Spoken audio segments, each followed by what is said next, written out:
राधा राधा राधा राधा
भक्तन की, श्री वृंदावन धाम की, श्री सद्गुरुदेव भगवान की। सचिन सोनी जी यूएसए से। राधे राधे महाराज जी। राधे राधे महाराज जी। महाराज जी, आप कह रहे हैं कि आप और इनकी धर्मपत्नी दोनों अमेरिका में रहते हैं और एक कंपनी चलाते हैं वहाँ। महाराज जी, आज मैं जो भी हूँ वो अपने माता पिता के श्रम और त्याग से हूँ। महाराज जी कह रहे हैं कि आपका एक बेटा है, बट अभी इनको बहुत ज्यादा घबराहट हो रही है कि माता पिता सास ससुर की सेवा का अवसर जब मिलेगा तो अपने बेटे की पढ़ाई को देखूं या उसके भविष्य को देखूं या माता पिता की सेवा करूं। माता पिता की सेवा को भी देखना है और बेटे के भविष्य को भी देखना है। दोनों बातें अति आवश्यक हैं। अगर बेटे के भविष्य के लिए माता पिता की सेवा छोड़ देते हैं तो आपका भविष्य और आपके बेटे का भविष्य चौपट हो जाएगा। अगर माता पिता की सेवा कर रहे हैं और बेटे के भविष्य को छोड़ रहे हैं, वो ठीक नहीं, क्योंकि आपका कर्तव्य है, वो भी कर्तव्य है। जैसे आपके माता पिता ने आपको पुष्ट किया, ऐसे आपको चाहिए अपने पुत्र को पुष्ट करना। लेकिन जिन माता पिता ने आपको पुष्ट किया, उन माता पिता की वृद्धावस्था आने पर या सास ससुर की अवस्था आने पर हमको जरूर सेवा करनी चाहिए। अब ये आपको बैठालना है कि आपको माता पिता के पास रह करके बच्चे की सेवा करनी है या माता पिता को अपने पास रख करके बच्चे को पढ़ाना। ये आपको देखना पड़ेगा कि आपको सुविधा क्या पड़ती है, माता पिता को सुविधा क्या पड़ती है। पर लेकिन कर्तव्य दोनों को पालन करने का है। जो अपने माता पिता की सेवा नहीं करते वो आध्यात्मिक और लौकिक उन्नति बिल्कुल नहीं कर सकते। आज कर रहे हैं तो कल नष्ट हो जाएंगे। उन्हीं की कृपा से है। हाँ वही, यही बात नहीं। हम सोचते हैं कि उन दिनों के लिए सोचो जब आप लघुशंका और शौच करने का भी ज्ञान नहीं रखते थे, गोदी में ही शौच कर दिया, गोदी में ही लघुशंका कर दिया। कभी हमारे को माता ने इस बात के लिए पीटा नहीं और दुलार ही किया। आज वो सैया पर अगर शौच कर देते हैं तो हमारा कर्तव्य है हमको वैसे ही दुलार करते हुए उनकी सेवा करनी चाहिए। वो बड़े निकृष्ट हैं, वो बड़े नीच हैं जो जवान होकर अपने वृद्ध माता पिता को पीड़ा पहुंचाते हैं और उनकी सेवा नहीं करते। उनकी बड़ी दुर्गति होगी। इसलिए मातृदेवो भव पितृदेवो भव, ऐसा हमारा वेद कहता है। वो साक्षात भगवान है। ऐसे भाव से आराधना करनी चाहिए। प्रदीप जी जयपुर से। राधे राधे। राधे राधे महाराज जी। महाराज जी, कर्म क्या है? क्या सचमुच किसी व्यक्ति के कर्म का फल भगवान तय करते हैं? जी, कर्म का ही तो फल मिल रहा है जेल में। जेल में कर्मों का ही तो फल है। कुकर्म हो गए तो पूरी जेल भरी हुई है। कर्म वो होता है जो हमारे मन में स्फुरणा होती है, संकल्प बनता है, बुद्धि निश्चय करती है, फिर इंद्रियों से चेष्टाएं होती है, उसे कर्म कहते हैं। कर्म दो प्रकार के होते हैं, एक शुभ कर्म और एक अशुभ कर्म, जिनको कहते हैं पाप कर्म, अशुभ कर्म, और पुण्य कर्म, शुभ कर्म। दोनों का फल अवश्य में वो भोक्तव्यम कृतम कर्म शुभाशुभम, अवश्य भोगना पड़ता है, उनका परिणाम भोगना ही पड़ता है। कोई कितना भी बड़ा ऋषि महर्षि हो, उसको भी भोगना पड़ता है। इसलिए कर्म बहुत होश से करे, बेहोश होकर न करे, प्रमाद में न करे, नहीं तो उसका दंड मिलता ही है। अब देखो कर्म है, किसी बहन बेटी को छेड़ दिया, अब डंडा चलेंगे, पुलिस ले जाएगी, मुकदमा चलेगा, उसको सजा मिलेगी। कर्म है, क्रोध आ गया, हम किसी की हिंसा कर दी, आजीवन कारावास। हिंसा 5 मिनट में हुई और उसका दंड पूरे जीवन भोगना पड़ेगा। या ज्यादा अपराध बन गया तो फांसी की सजा मिल जाएगी। तो कर्म ही तो है। और अच्छे कर्म हो गए तो देखो राष्ट्रीय सम्मान मिलता है, समाज में आदर मिलता है, और यहाँ सुख मिलता है, और परलोक में भी सुख मिलता है। सारा खेल कर्म का है। कर्म प्रधान विश्व रचि राखा, और जो जस करे तासि फल चाखा। कर्म की प्रधानता से विश्व की रचना हुई है, जो जैसा करता है वैसा फल भोगता है। समझ पा रहे आप? इसलिए बहुत होश से कर्म करे। और होश बनाने के लिए नाम जप है। जब तक नाम जप नहीं तब तक बेहोश ही हो। जानते हो कि ये कर्म नहीं करना चाहिए, फिर भी करोगे। अगर नाम जप है तो तुम्हारे अंदर जलन पैदा हो जाएगी, तुम्हारे अंदर बल आ जाएगा कि नहीं नहीं, हमें पाप कर्म नहीं करना है।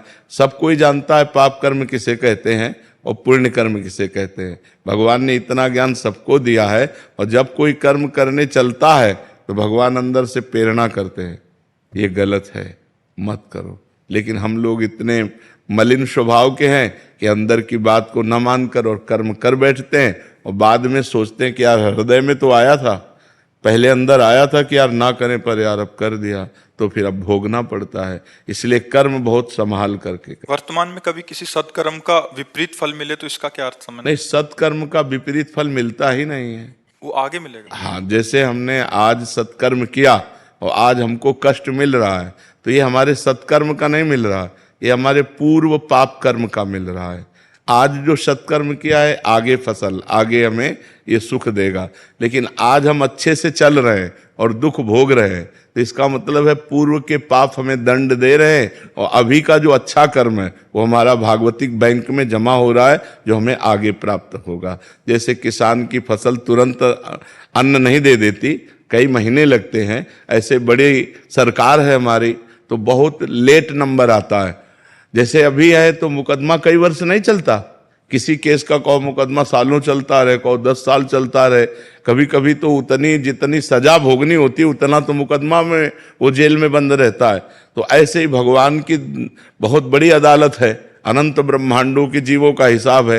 होता 1 सेकंड के कम हिस्से में है, पर जब होगा बहुत फाइनल में होगा, तो इसलिए बहुत समय लगता है। जैसे आज पाप कर्म किए तो कहो 5 जन्म बाद उसका दंड मिले जाकर तुम्हें, तो लगेगा हमने इस जन्म में तो पाप किया नहीं, लेकिन भोगना पड़ेगा, वो अवश्य में भोगतव्यम, क्योंकि जीवात्मा वही है, शरीर बदल गया।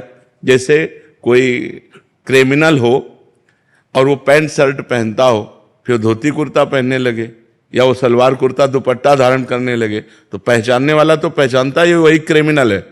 तो भगवान तो जानते हैं ना ये वही जीव है जो पूर्व जन्म में पाप कर्म किया है, तो उसको वही दंड दे देते, जाओ तुम्हें ये भोगना। अब इस जन्म में उसने कोई पाप किया नहीं वैसा, लेकिन पूर्व जन्म का पाप कर्म आकर उसे दंड देता है। जैसे संतों को है, मान लो कोई बचपन से संत है, देखो रामकृष्ण परमहंस जी के गले में कैंसर था, भाई जी हनुमान प्रसाद पोद्दार जी के उदर में कैंसर था। बड़े बड़े संतों को बड़े बड़े कष्ट भोगने पड़े, क्योंकि पूर्व में किया हुआ पाप भोगना पड़ेगा।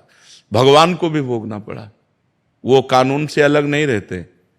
भगवान ने छुप करके बाली को मारा व्याध की तरह, तो कृष्णावतार में अगले जन्म में अंतिम समय व्याध ही भगवान के चरणों में बाण मारता है, तब वो परम पद को जाते हैं।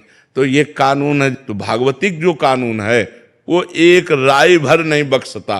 भारतीय कानून में थोड़ा धोखा हो सकता है कि वकील चतुरतावश दूसरा प्रमाण पेश करके और दोषी को बचा दे और निर्दोषी को फंसा दे। लेकिन हमारे भगवान के दरबार में किसी वकालत की जरूरत ही नहीं है, किसी गवाही की जरूरत नहीं। 1 सेकंड में उस जीव का हिसाब हुआ फाइनल। अब अगर उस हिसाब को बदलना चाहते हो तो नाम जप करो, दूसरों का उपकार करो, तीर्थों का अवगाहन करो, भगवान की कथा सुनो, जिससे सारे पाप तुम्हारे नष्ट हो जाएं। तो ये जो बल है ये तुम्हें बचा लेगा। नाम बल, भगवान का सेवा बल, परोपकार, ये बचा लेगा। अब दूसरों को दुख देना, पाप कर्म करना, तो फिर नाना प्रकार के नरकों को भोग कर यहाँ भी दुर्गति भोगनी पड़ती है। जैसे आपके पाप कर्म हैं पूर्व के, वो आप बहुत पढ़े लिखे हो, आप लाख उपाय करो आपको नौकरी नहीं मिलेगी। पढ़े लिखे डिग्री लिए घूमते रहो कोई, और कुछ ऐसे हैं कि आपसे ज्यादा वो मंद बुद्धि के, वो ज्यादा प्रवीण नहीं है, लेकिन वो निकलते चले जा रहे हैं क्योंकि उनका पुण्य बल काम कर रहा है।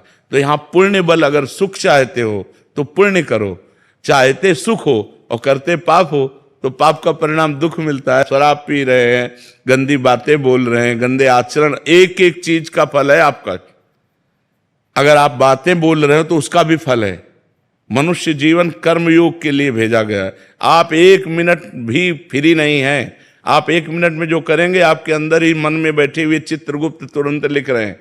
आपकी मन रूपी चिप में वो बिल्कुल सीन सहित जैसे चिप लगा दो ना तो पूरा टेलीविजन उसमें टीवी में आने लगता है। सब ऐसे सीन सहित चित्रगुप्त लिखते हैं। तो भगवान के सामने 1 सेकंड में पूरा वो चिप दिख जाती है, इसने क्या क्या किया जीव ने, बस उसको दंड मिलता है। इसलिए हर समय नाम जप करो, अच्छे आचरण करो, अच्छा भोजन पाओ, दूसरों का उपकार करो। यही मनुष्य जीवन है, यही देवत्व है। नहीं तो राक्षसी भाव में लोग विचर रहे हैं, अपने को धनी मानते हैं, व्यभिचार करते हैं, शराब पीते हैं, मांस खाते हैं, दुर्गति को प्राप्त होते हैं। पूर्व जन्म के पुण्य से आज धन है, लेकिन ये बना थोड़ी रहेगा, ये नहीं बना रहे। जहां पुण्य खत्म हुआ था सब नष्ट हो जाता है, सब नष्ट हो जाता है। तो ये है, हमारे कर्मों का फल हमको भोगना पड़ेगा। तो इसलिए हम भगवान का नाम जप करें, परोपकार करें, जिससे हमारा मंगल हो जाए। परीक्षित जी,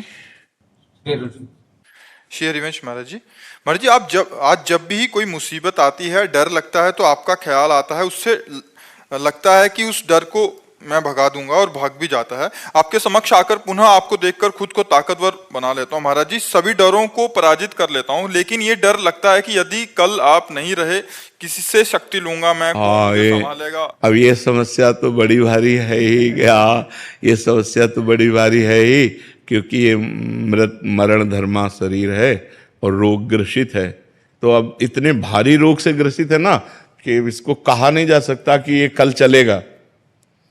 हो सकता है 10-20 साल चल जाए, हो सकता है 10 मिनट न चले। ऐसी बिगड़ी गाड़ी है, दोनों किडनी फेल है, डायलिसिस हो रहा है।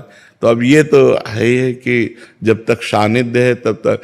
अब वैसे भी देखो, मोबाइल से देखना और फेस टू फेस देखना अंतर पड़ता है नहीं। तो अब प्रगट में जब हम किसी संत के सामने होते हैं तो हमको परमाणु भी मिलते हैं। मोबाइल से हम उपदेश ग्रहण कर सकते हैं, हमारा कल्याण का मार्ग प्रशस्त हो सकता है, लेकिन हमें परमाणु नहीं मिल सकते। परमाणु तो फेस टू फेस ही मिलते हैं। अब जैसे आप देख रहे हो, आप बैठे हो इस वातावरण में, तो जो भजन के परमाणु हैं, जो भागवतिक परमाणु हैं, जो धाम के परमाणु हैं, वो आपके अमंगल का नाश कर रहे हैं और आपके दिमाग में बैठकर पवित्रता का विस्तार कर रहे हैं। ये मोबाइल से तो नहीं होगा ना। वो तो प्रगट में तो अब कितने दिन भगवान को रखना है ये हमको भी नहीं पता है। सब लगा रहता है महाराज जी। हाँ, आपको ही नहीं, लाखों लोगों का ऐसा प्रश्न है।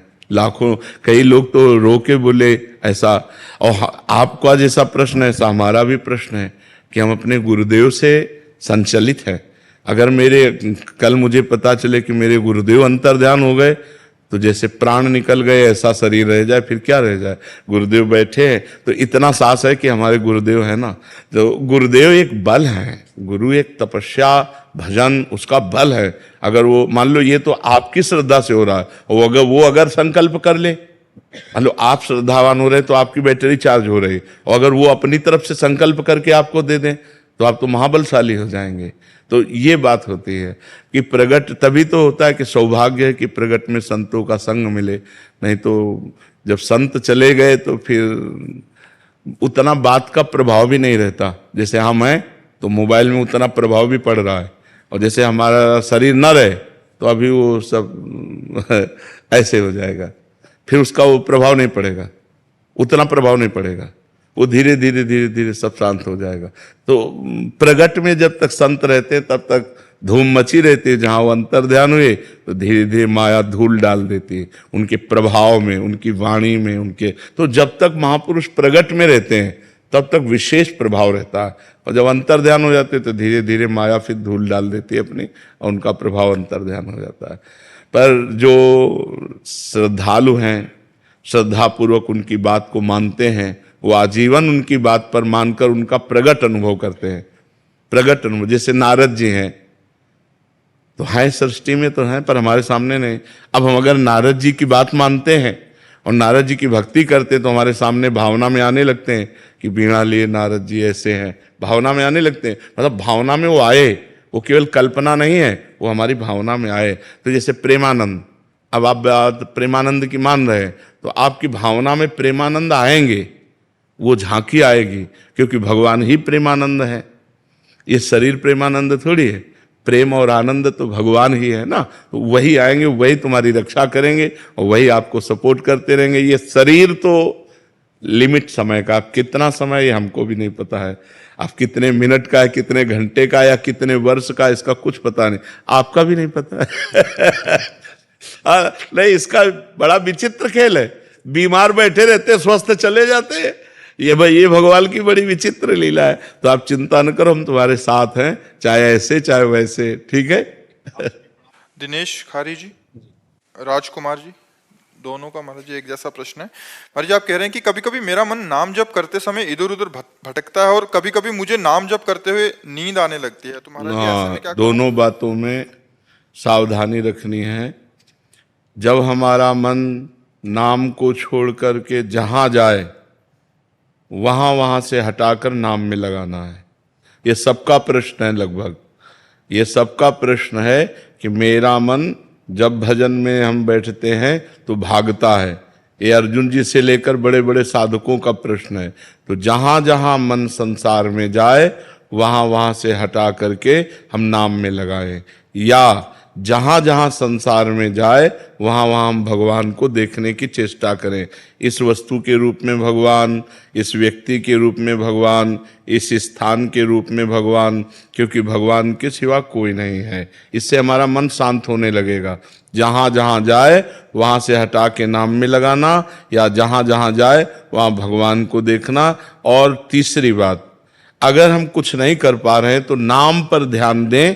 तो हमारे मन से सब कूड़ा करकट निकल रहा है, जो गंदी बातें हमारे मन में भरी थी वो सब डिलीट हो रही हैं नाम जप के द्वारा। ऐसी भावना करें तो मन निर्मल होकर, ये 3 साधन बताए, इससे मन आपका एकाग्र होने लगेगा। रही नींद की बात, तो भोजन पर ध्यान दीजिए। भोजन सात्विक होना चाहिए। प्याज, लहसुन, मांस, मदिरा, अभक्ष्य भोजन, ये सब अगर त्याग कर दोगे तो शतोगुणी भोजन और 6 घंटे की निद्रा। अगर आप जो नींद ले रहे हैं वो 6 घंटे तो होना चाहिए। स्वस्थ शरीर के लिए 6 घंटे आवश्यक है। तो अगर आप 10 बजे रात के सो जाएं तो 11, 12, 1, 2, 3, 4 बजे आपकी आंख खुल जानी चाहिए और फिर नींद नहीं आना चाहिए। अगर नींद आती है तो खड़े होकर भजन करना चाहिए, टहलने लगना चाहिए, ठंडा पानी रख ले मुख में, ऐसे डाल लेना चाहिए। नींद भजन में नहीं आनी चाहिए। नींद को नींद के समय में अच्छे से दे दो, 6 घंटा सोने के लिए दे दो, और इसके बाद फिर उससे लड़ाई लड़ो। फिर उसको मतलब आलस्य प्रमाद में समय नष्ट नहीं होना चाहिए। जैसे हमें बैठे नींद आ रही तो हम खड़े हो गए, खड़े भी हमें परेशानी हो रही तो हम टहल रहे हैं, पानी मुंह में डाल रहे हैं, मुंह में पानी डाल के मुंह पोंछ करके फिर हम भजन में बैठते। लड़ाई लड़नी पड़ेगी तब नींद पर विजय प्राप्त होती है। तो दोनों साधनों को देखे। मन जो बार बार भागे तो इन साधनों को, और जब नींद आवे तो ऐसे। पर भोजन का सुधार कर ले। तमोगुणी भोजन पाने से फिर भजन में नींद आएगी।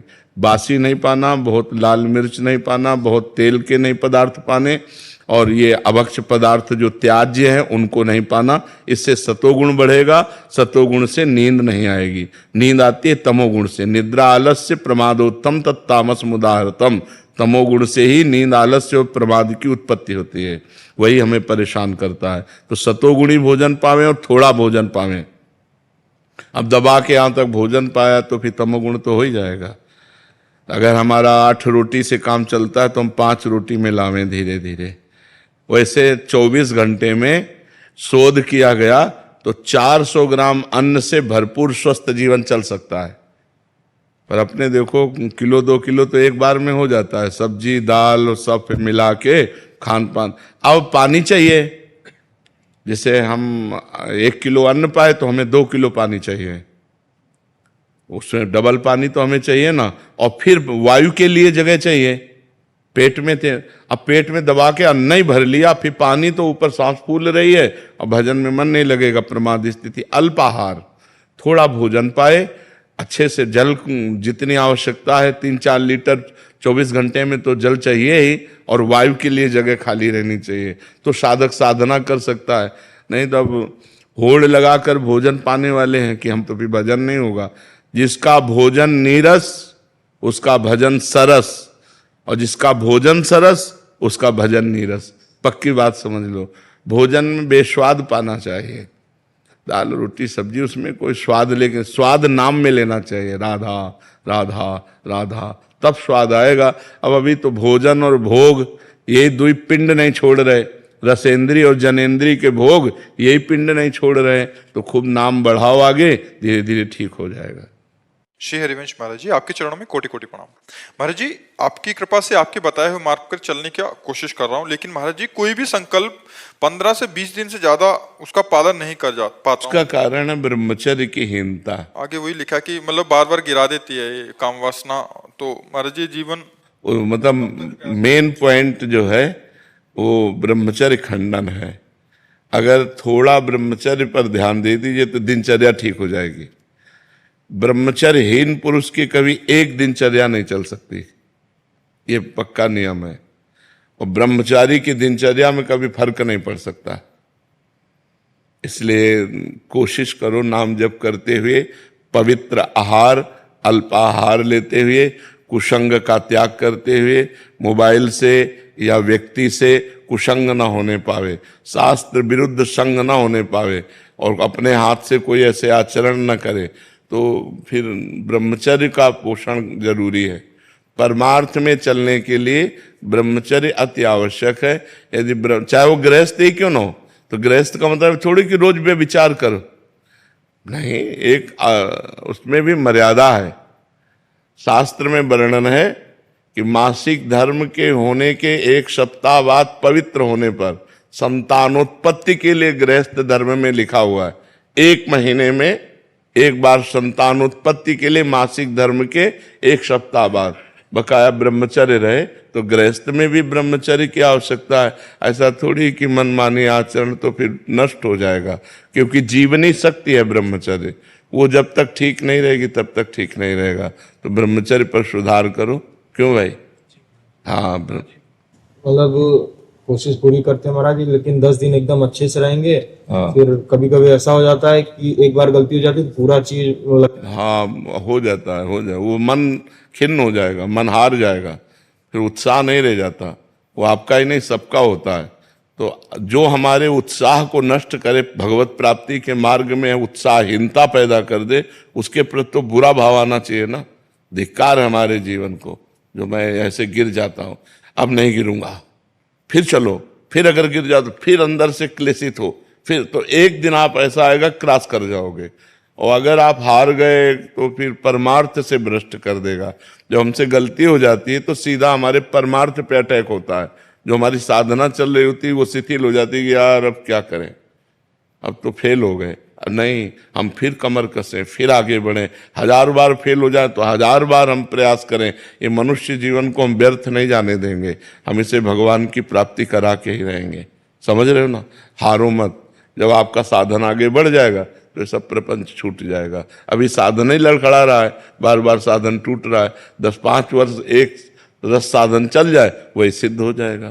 तो आप थोड़ी मेहनत करो, थोड़ी हिम्मत करो, थोड़ी लड़ाई लड़ो मन से, तभी आप जीत पाओगे। और नाम जप करते रहो। नाम जप करते हो?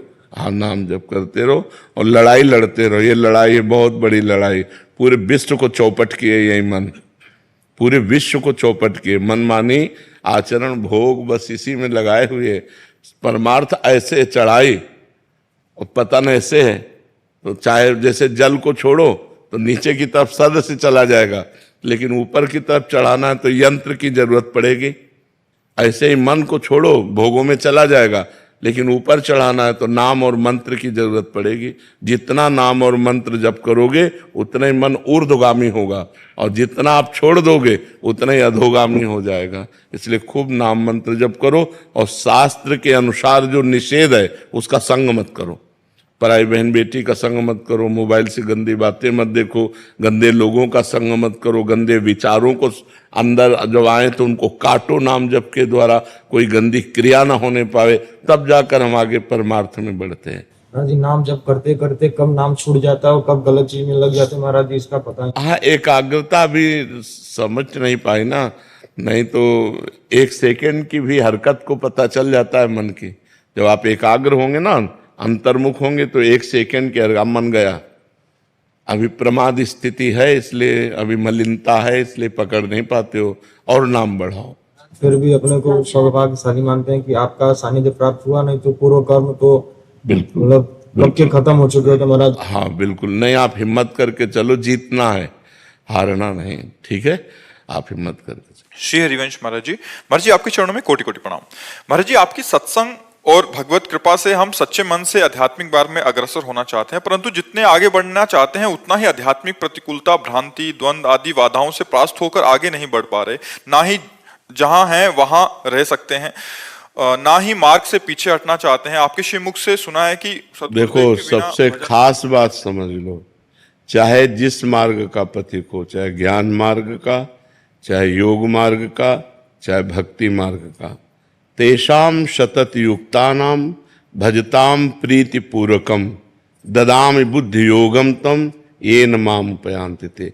प्रेम पूर्वक जब तक भजन नहीं करोगे तब तक बुद्धि का परमात्मा से योग नहीं होगा। जब तक बुद्धि का परमात्मा से योग नहीं होता, प्रकृति से योग होता है, तो प्रकृति विषम है। सुख दुख, मान अपमान, हर्ष शोक, लाभ हानि, ये द्वंद्व व्यापते रहेंगे। इसलिए डट के भजन करो, सब खत्म हो जाएगा। जो गुरुजी ने नाम दिया है या जो नाम प्रिय, डट के भजन करो। बारी मथे घृत होए बरु, सिकताते बरु तेल, बिनु हरि भजन न भवतरी, या सिद्धांत पेल। राधा राधा राम राम राम राम हर समय जपो, देखो कितना विशुद्ध ज्ञान आ जाएगा, देखो कितना आनंद आने लगेगा, हर द्वंद्वों पर विजय प्राप्त कर लोगे। भजन नहीं करोगे तो फिर कोई साधन नहीं, सब साधन शून्य है। भजन अंक है, अंक लगे पर हर साधन 10 गुना लाभ देगा। अगर भजन नहीं हो रहा तो फिर कोई नहीं। भजन बहुत कठिन चीज है, हर समय भगवान का चिंतन करना ये बहुत कठिन चीज है। अगर ये कर ले गए तो इस दुरंत माया से पार हो जाओगे। दैवी हेषा गुणमयी मम माया दुरत्या, ये जो भगवान की दुरत्य माया है, इससे पार वही हो सकता है जो भजन करता है, डट के भजन करता है, हट के भजन करता है। जो माया से, प्रपंच से हट के रात दिन भजन करता है, वो सब द्वंद्वों पर विजय प्राप्त कर लेता है। भजन के बिना सब अधूरी बात है। खूब भजन करो, किसका प्रश्न है? हाँ, भजन करो, सब ठीक हो जाएगा, सब ठीक हो जाएगा। और कुसंग ना होने पावे। अगर भजन हो रहा है और साथ में कुसंग हो रहा है तो ऐसा समझ लो कि गाय दूध देने वाली बढ़िया ले हम दूर रहे चलनी में। चलनी समझते ना, जिससे हम आटा छालते हैं, उसमें गाय दूर हैं। एक बूंद पीने को मिलेगा? नहीं मिलेगा, सब निकल जाएगा।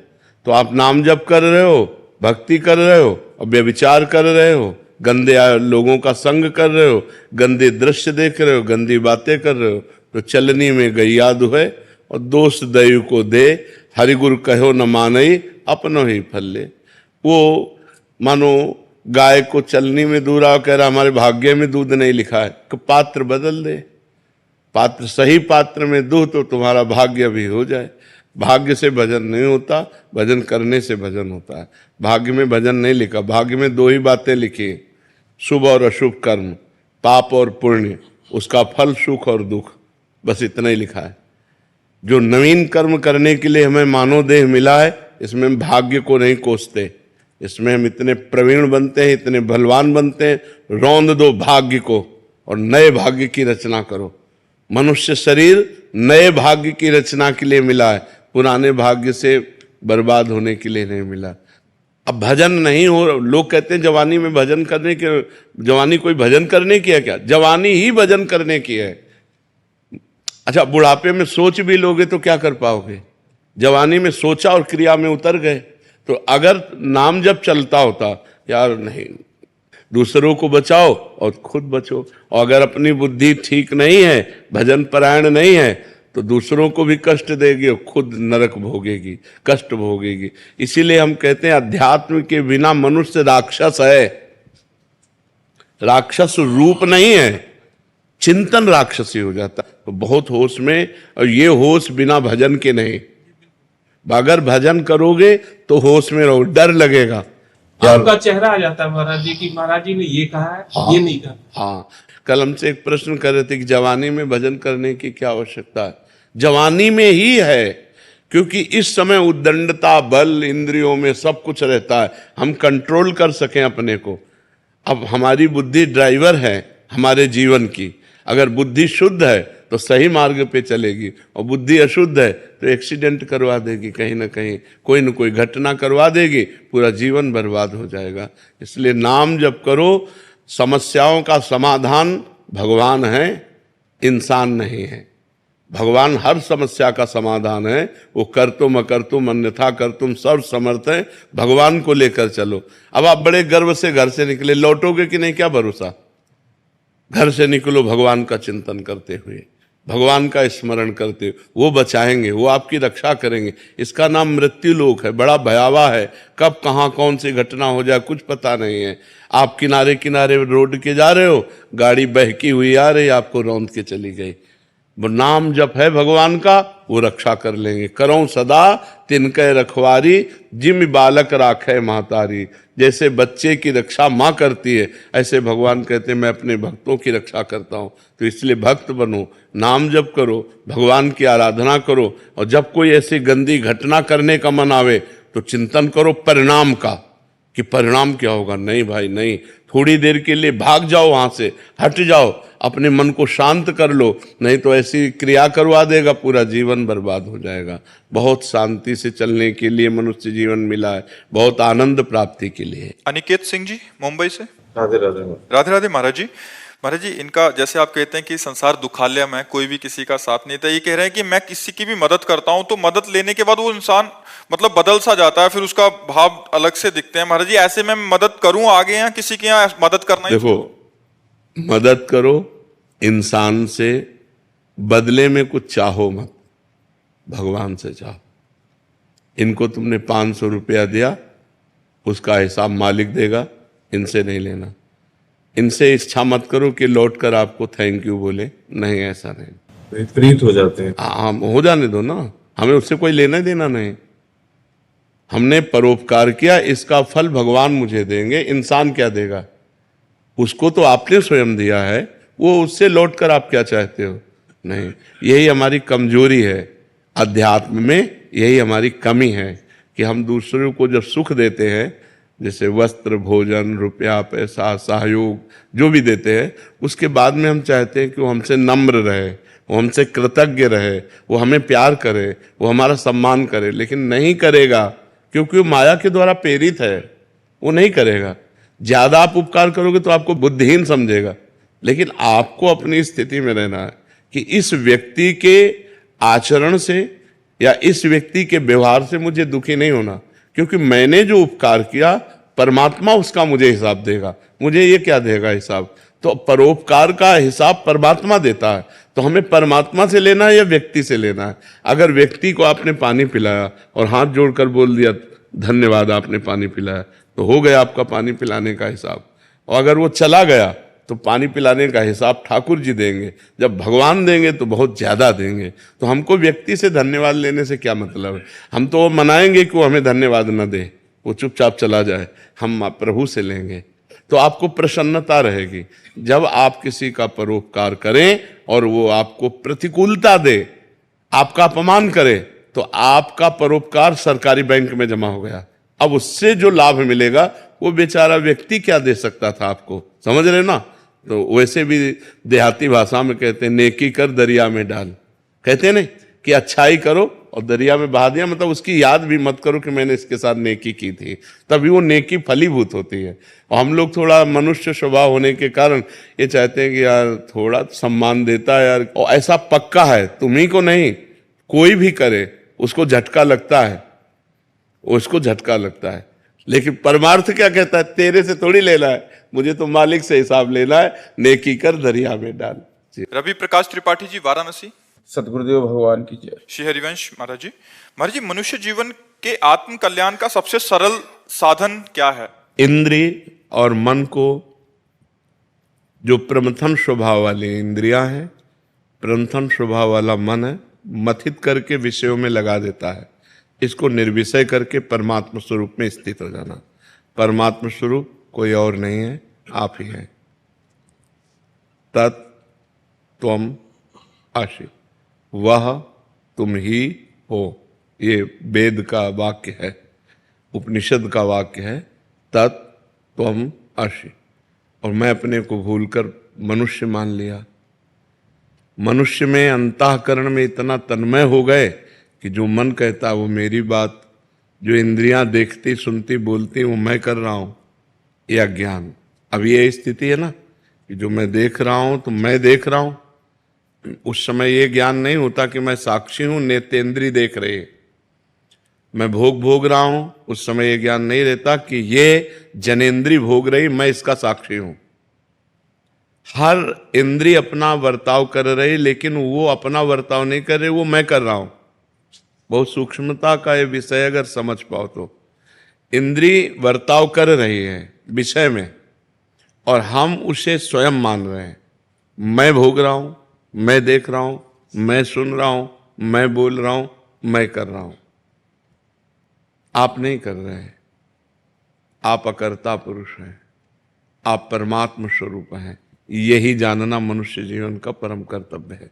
यह अध्यात्म की सूक्ष्म वार्ता है।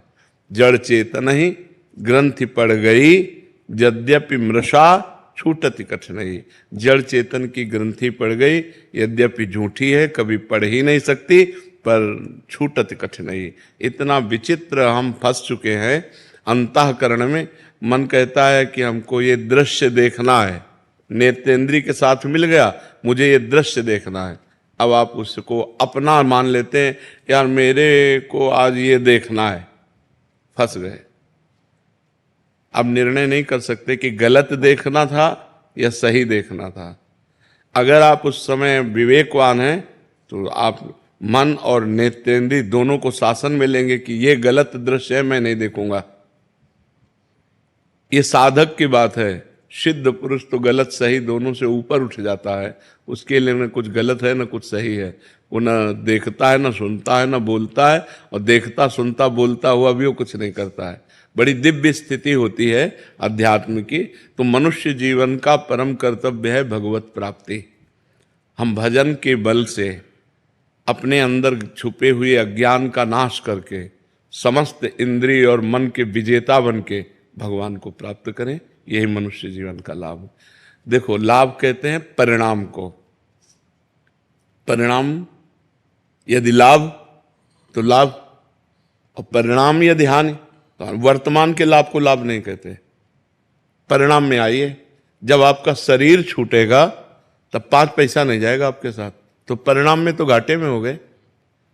परिणाम हमें देखना। विवेक क्या करता है? परिणाम देखता है। और अविवेक माने अज्ञान क्या करता है? वर्तमान देखता है कि यार अभी भोगो। अब 5 मिनट भोगा और जीवन भर जेल काटा, लाभ तो नहीं हुआ ना। 5 मिनट की क्रिया और आजीवन कारावास। अगर वहां थोड़ा ज्ञान कर लेते तो बच जाते। तो ज्ञान क्या करता है? वो हमें परिणाम दिखाता है। अज्ञान क्या सिखाता है? इधर ले ही नहीं जाएगा, वो परिणाम की तरफ ले ही नहीं जाता। और मनुष्य जीवन विवेकवान होना चाहिए। पशु नहीं कि जो मन में आया सो कर लिया। उसका निर्णय करें हम, और विवेक के द्वारा हम अपने मन और इंद्रियों को शासन में लेकर भगवान की तरफ चलें, अध्यात्म की तरफ चलें और इस जीवन को भगवत प्राप्ति कराएं। जब हम परिणाम में देखते हैं तो पूरा का पूरा सिस्टम यहां का झूठा है। ये लगाकर, शरीर लगाकर सब सिस्टम झूठा है। अभी प्राण निकले तो न पत्नी, न पुत्र, न परिवार, न जमीन, न बैंक बैलेंस, न शरीर, कुछ नहीं। किया हुआ आपका पाप और पुण्य कर्म वही आपके साथ जाएगा।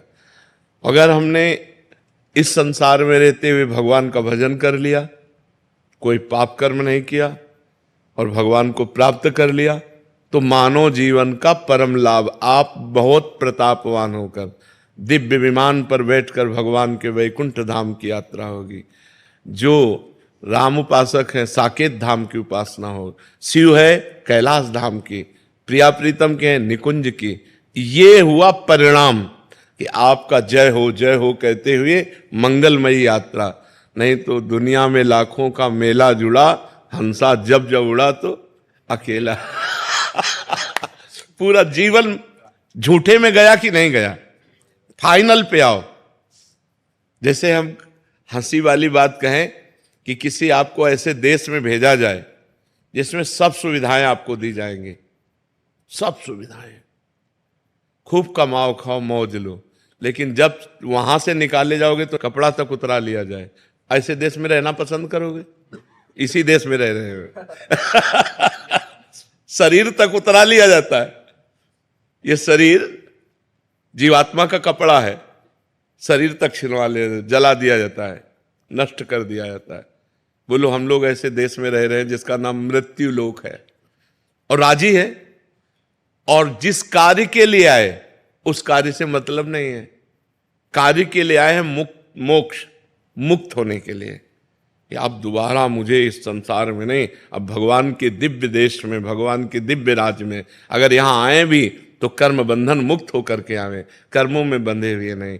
इतना दुख है संसार में, दुख ही दुख, आप जिधर देखो दुख ही दुख, दुखालयम शाश्वतम। और इसमें हम राजी हैं, दूसरे के 100 लेके जा रहे हैं, बोल रहे हैं राम नाम सत्य है, लेकिन अपनी समझ में नहीं आ रहा कि सत्य है क्या। फिर मनोरंजन में लग जाते हैं, लेकिन अपने को पता नहीं कि यही दशा मेरी होनी है, कोई मेरे साथ नहीं जाना। तो मानव जीवन का परम लक्ष्य है भगवत प्राप्ति। अब आप गौर करने की बात है कि जैसे आप 50 वर्ष के हो, तो 50 वर्ष में आपने जो भी कमाया है, अगर वो पूरा दे करके 5 श्वासें खरीदना चाहें तो आप नहीं खरीद सकते। 50 वर्ष की श्वासें जो आपने संसार में लगा दी, वो पूरी प्रॉपर्टी देकर 5 श्वासें और खरीदना चाहें कि एक्स्ट्रा हमें दे दें, तो हमारी सरकार से नहीं मिलेगी आपको। इतनी कीमती श्वासें हैं, यदि हम इन श्वासों में राम न बोले, राधा न बोले, कृष्ण न बोले तो बहुत बड़ा घाटा हो गया, बहुत बड़ा घाटा हो गया, जिसकी पूर्ति कहीं हो ही नहीं सकती। अच्छा, इस जन्म में हम मनुष्य बने, अगले जन्म में पशु बने, पक्षी बने, क्या पता कि हमारे कर्म के परिणाम में हमको क्या बनाया जाए। अब आप देख लो यहाँ पशुओं के साथ कैसा बर्ताव होता है। ऐसे पैर बांध दिए और नीचे से आग लगा दी, जिंदा वो आधा घंटे में जल जल के भुनता है, और वो तो मौत से खाते हैं, लेकिन उसकी दशा देखो, वो भी जीव है, चाकू से उसको काटते हैं, मारते हैं। जीव तो जीव है। एक चींटी के पीछे आप अंगुली लगाइए ऐसे, तो देखो वो प्राण बचा के भागना चाहती है। एक चींटी को भी अपने प्राण उतने ही प्रिय हैं जितने हमको प्रिय हैं। फिर इन पशु पक्षियों के साथ ऐसा बर्ताव, तो पता नहीं हम क्या बने और क्या हमारी दुर्दशा हो। तो हम ऐसे भजन करें कि हमारा जितना पाप है सब भस्म हो जाए और इसी जन्म में हम दिव्य हो जाए, भगवान को प्राप्त हों। और यही लोग थोड़ी मृत्यु लोक, अरे देवलोक है, तपलोक है, महारलोक है, जनलोक है, ब्रह्मलोक है। हम और लोकों में जाएं, हम इसी में क्यों आए? जैसे हम यहां रह रहे ना, ऐसे स्वर्ग लोक है, दिव्य अप्सराएं, दिव्य देवता, दिव्य भोग, और ये सब दुर्गंध वाला काम नहीं है। लेकिन वो भी एक दिन मरेगा, वो भी नष्ट होगा, क्योंकि ब्रह्मा से लेकर के तिनके तक सब मायामय लोक है। तो अगर हम चाहें भी, भोग चाहें, तो घटिया भोगों को क्यों भोगें, ऊपर वाले लोकों में चले ना, इसी में क्यों फंसे हो? तो हमें अच्छे कर्म करके ऊपर के लोकों में जाने की सोचना चाहिए। और अगर मुक्त होना है कि हमें किसी लोक में नहीं जाना, भगवान के पास जाना, डट के भजन करो। भजन के बिना मनुष्य जीवन बहुत कीमती जीवन है। देखो लिखा है, बड़े भाग मानुष तन पावा और सुर दुर्लभ सदग्रंथन गावा। सदग्रंथों ने गाया कि देवताओं को दुर्लभ है। अब बताओ देवताओं को क्या दुर्लभ है यार। और लिखा है देव दुर्लभ देहि दुर्लभो मानुषो देहो। देव दुर्लभ क्यों कहा गया? क्योंकि देवता भजन करके भगवान को नहीं प्राप्त कर सकते, आप भजन करके भगवान को प्राप्त कर सकते हो। पर इतनी बात की दुर्लभता है। अगर ये दुर्लभता नहीं प्राप्त की तो तिनते खरसूकर स्वान भले। क्यों? क्योंकि वो अपने कर्मों को भोग कर ऊपर उठ रहे हैं और हम ऊपर से अब नीचे गिर रहे हैं। मनुष्य शरीर सबसे ऊपर है। 83,99,999 योनियों के बाद ये मनुष्य शरीर है। अगर अब हम चूके तो हम नीचे गिरेंगे, ऊपर तो है नहीं। तो हम चूके ना, हम ऊपर की तरफ इससे बढ़े। अगर हमारा मोक्ष ना हो तो जैसे गीता जी में लिखा हुआ है कि जो मेरा भजन करने वाले हैं वो नष्ट नहीं होते। अगर आप किसी विषय के प्रेम में भगवान की प्राप्ति नहीं कर पाए, भजन कर रहे हैं, मान लो आप विषयी पुरुष हो और भजन कर रहे हो, तो आपको स्वर्ग ले जाया जाएगा, वहां के दिव्य भोग भोगाए जाएंगे और फिर मृत्युलोक में श्रीवान कुलवान धनवान के यहाँ जन्म होगा और फिर भजन का योग मिलेगा। और फिर आप मतलब आपका अमंगल हो ही नहीं सकता। भाव कुभाव अनख आलसहु नाम जपत मंगल दिस दसहु। दसों दिशाओं में आपका मंगल होगा। इसलिए भगवान की प्राप्ति करना मनुष्य जीवन का परम लक्ष्य है। जी अम्बाला में टीचर्स हैं सारे। अच्छा, एक शिक्षक समाज के लिए कोई गुरुजी मैसेज? अब इस समय हम सबसे ज्यादा बैठ जाए एक बात, इस बात में परेशान है कि हमारे जो बच्चे हैं वो गंदी आदतों और व्यसनों के शिकार होते चले जा रहे हैं। चाहे बच्चा हो या बच्ची हो, ये जो गर्लफ्रेंड बॉयफ्रेंड चला है और जो व्यसन चला है, उनसे हिंसक प्रवृत्तियां बच्चों में बढ़ रहे हैं। तो हमें लगता है आधुनिक शिक्षा बुद्धि को भ्रष्ट कर रही है या बुद्धि को पवित्र कर रही है। विद्या विनयम ददाति। जब विद्या बढ़ती है तो विनय, सौम्यता, शालीनता, गंभीरता, जितेंद्रियता, ये आचरण पवित्र होते हैं। आज हमारे विद्यालय में आचरणहीनता फैल रही है। अब आप इस विषय को समझ रहे हैं ना। अगर ये आचरणहीनता संभाली जा सके तो हमारी नई पीढ़ी, जो हमारे भारत का भविष्य है, इसे संभाला जा सकता है। अगर ये व्यभिचार प्रवृत्ति और व्यसन प्रवृत्ति बढ़ती गई, अब बच्चे अपने माँ बाप को जवाब दे रही है, बच्चे अपने माँ बाप की हत्या कर रहे हैं, पीट रहे हैं, मार रहे हैं, निकाल रहे हैं। ये क्या विद्या है? आप विचार करो, ये क्या विद्या है? विद्या का मतलब होता है ज्ञान। ज्ञान का मतलब होता है सौम्य सदाचार, पवित्रता व्यवहार में आ जाए कि भाई ये देखो पढ़ा लिखा आदमी और एक गंवार आदमी। गंवार आदमी असभ्य बर्ताव करता है, पढ़ा लिखा आदमी सभ्य बर्ताव कर। तो आधुनिक पढ़ाई के साथ यदि आध्यात्मिक पढ़ाई नहीं होगी तो हमें लगता है आधुनिक पढ़ाई से कंट्रोल नहीं हो सकता। इंद्रियों का जो कंट्रोल है, माइंड का जो कंट्रोल है, जो ओवर थिंकिंग है, जो डिप्रेशन की तरफ ले जाने वाले आचरण है, जैसे व्यभिचार, व्यसन आदि, ये जब बढ़ेंगे तो हिंसा प्रवृत्ति बढ़ेगी और माइंड जो है वो हमारा निगेटिव फेंकेगा। जब निगेटिव फेंकेगा तो हम चिंतित हो जाएंगे, परेशान। हमारा दिमाग यदि पॉजिटिव है तो हम बड़ी से बड़ी विपत्तियों को भी क्रॉस कर सकते हैं। अगर हमारा दिमाग निगेटिव है तो हर सुख सुविधा में भी हम जलेंगे, बैठे जलेंगे। तो हमें लगता है पॉजिटिव दिमाग होने के लिए सबको, जैसे गीता जी है, भागवत जी है, नाम जप है, ब्रह्मचर्य है, इन पर प्रकाश थोड़ा, अगर आध्यात्मिक प्रकाश नहीं पड़ा तो ये बच्चे हमारे बिगड़ते चले जा रहे हैं। आप देख रहे हैं ना कहाँ जा रही है आगे वाली जनरेशन? हाँ, क्या करेंगे ये बच्चे? हाँ, यही हमको भी चिंता हो रही है।